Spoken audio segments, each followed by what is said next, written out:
안녕하세요. 바다처럼 넓은 말씀 COG의 박윤석 목사입니다. 오늘 묵상할 본문은 다니엘서 11장 36절에서 12장 4절까지의 말씀인데요. 오늘은 12장 3절 한 구절을 봉독하고 함께 묵상하도록 하겠습니다. 지혜 있는 자는 궁창의 빛과 같이 빛날 것이요 많은 사람을 옳은 대로 돌아오게 한 자는 별과 같이 영원토록 빛나리라. 다니엘서는 이제 막바지에 이르렀습니다. 마지막까지 다니엘이 전하고자 하는 바는 한 가지입니다. 처음부터 지금까지 믿는 자들에게 박해의 시대가 지속되었다는 것과 그 안에서 살아온 하나님의 백성의 모습을 전하고자 하였습니다. 그리고 이제 그 시대를 믿음으로 견뎌온 이에게 마지막 때에 임할 영광을 말하고자 합니다. 본문의 시작인 36절과 37절에서는요, 에피파네스로 상징되는 북쪽의 왕이 여전히 스스로를 높이고 모든 신들보다 크다고 여기면서 자기 마음대로 행하는 오만한 모습을 그리고 있습니다. 하지만 그렇게 신을 모독하고 대적하였음에도 불구하고 세상적으로 보았었을 때에 그의 인생이 형통했기 때문에 하늘 무서운 줄 모르고 자신을 지켜 세웠던 것입니다. 그렇다고 해서 여러 왕들과 함께 해왔던 다니엘은 이러한 현실들로 인해 절망하지 않습니다. 왜냐하면 세상 왕들의 오만함과 교만함이 오래가지 않을 것을 그는 알고 있기 때문입니다. 도리어 그 왕의 교만함은 때를 정하시는 하나님이 허락하신 그 기간 동안만 이어질 것을 알고 있다는 것이죠. 그런데 그 교만한 에피파네스에게도 신이 있었음을 기록하고 있는데요. 38절에서 그가 섬기는 신을 강한 신이라고 표현하고 있습니다. 이 강한 신을 직역하면 산성들의 신이라는 뜻인데요. 여기서 산성이란 에피파네스가 예루살렘 성을 탈취하기 위해서 세웠던 성체를 가리킵니다. 그러니까 목표 달성을 위한 예루살렘을 탈취하기 위해서 만들어진 성체들의 신은 강력함과 견고함, 그리고 부귀영화가 내재되어 있는 에피파네스가 원하는 것들이었습니다. 결국 그가 숭배한 신은 오직 힘이라고 볼 수 있습니다. 그 힘에 의한 승리, 지배, 그의 수반하는 부귀영화들을 위해서 자신의 모든 것을 바쳐 자발적으로 강한 신을 모셨던 것입니다. 그런데 이 에피파네스가 모신다는 강한 신이 우리에게 그리 낯설어 보이지 않습니다. 왜냐하면 그것은 긴 인류 역사에 걸쳐 인간의 탐욕과 욕망이 만들어낸 신이기 때문입니다. 이전 시내산에서 모세가 보이지 않자 불안과 초조 속에서 백성들은 자신이 지닌 금을 아낌없이 내어놓고 자기들을 위하여 만들어낸 금송아지와 비슷해 보입니다. 즉 우리도 그와 같이 강한 신을 좋아하고 숭배하면서 그 위에 예수라는 이름만 얹어놓고 신앙생활하는 것은 아닌지 돌아볼 필요가 있습니다. 에피파네스의 신앙과 오늘 우리가 믿고 고백하는 신앙은 얼마나 다를까요? 하지만 하나님은 힘과 부를 추구하며 더 세고 강한 것을 요구하는 이들의 신이 아니라 폭풍 앞에서 어찌할 줄 몰라 떨고 있는 모든 빈궁한 자와 가난한 자의 요새가 되는 신입니다.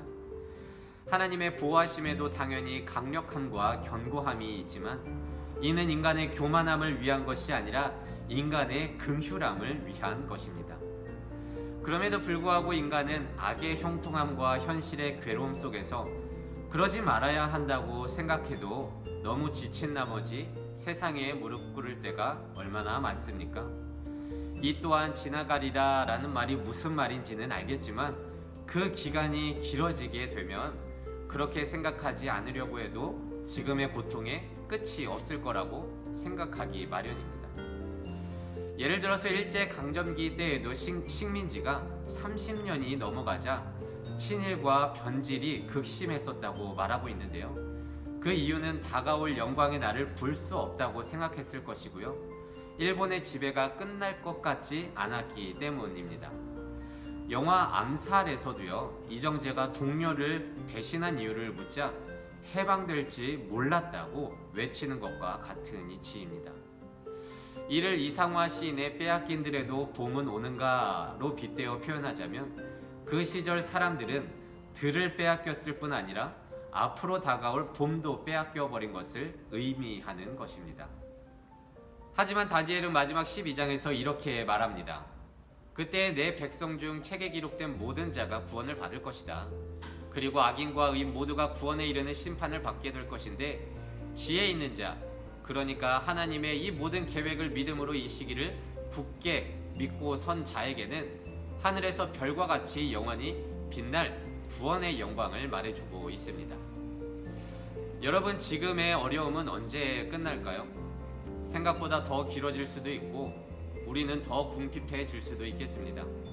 하지만 지금 필요한 것은 이 모든 상황을 아시는 전능자가 우리를 위해 싸우시고 있다는 것이고 궁핍하고 가난한 자들의 산성이 되신다는 것입니다. 그리고 마지막까지 믿음을 지킨 지혜 있는 자들에게는 구원의 생명이 마련되어 있다는 것입니다. 여러분, 이것을 믿는다는 것은 솔직히 쉽지 않습니다. 하지만 그럼에도 불구하고 하나님을 믿음으로 빼앗긴 들에서도 봄을 소망하듯이 이 고난 가운데에서도 구원의 생명을 주신 하나님을 바라보며 소망을 품는 자들이 되시기를 바랍니다. 그래서 오늘은 이렇게 기도하길 원합니다. 하나님, 지혜 있는 자는 다른 게 아니라 마지막까지 하나님을 믿고 신뢰하는 자임을 알게 됩니다. 맞습니다. 우리는 인내심도 없고 욕심으로 가득 차서 내 멋대로 움직일 때가 참 많지만 부디 이 상황 속에서 우리를 보호하여 주시고 하나님을 향한 그 믿음 흔들리지 않을 수 있도록 지혜 허락해 주시고 인도하여 주시옵소서. 오늘도 이 말씀을 묵상하면서 또 한날 승리하고 하나님만 바라보며 살아갈 수 있는 우리 모두가 되시기를 진심으로 소망합니다. 기도하겠습니다. 이 세상의 모든 사람의 인생을 사랑하신 하나님 감사합니다. 다니엘의 마지막을 바라보며 우리가 깨닫게 되는 것은 모든 인생의 흥망성쇠를 주관하시는 분은 하나님이시고 그 하나님을 끝까지 믿는 지혜 있는 자들은 생명을 얻게 된다는 것입니다. 그런데 우리는 현재의 괴로움에 쉽게 포기할 때가 너무 많아 속상합니다. 말씀을 들어도 쉽게 있는 것도 사실입니다. 그래도 하나님, 우리에게 다시 한번 위기의 때에도 믿음을 잃지 않는 지혜를 허락해 주시고 구원의 때에 별과 같이 빛날 수 있는 그리스도인들 되게 하여 주시옵소서. 감사드리며 이 모든 말씀 예수님의 이름으로 기도드립니다.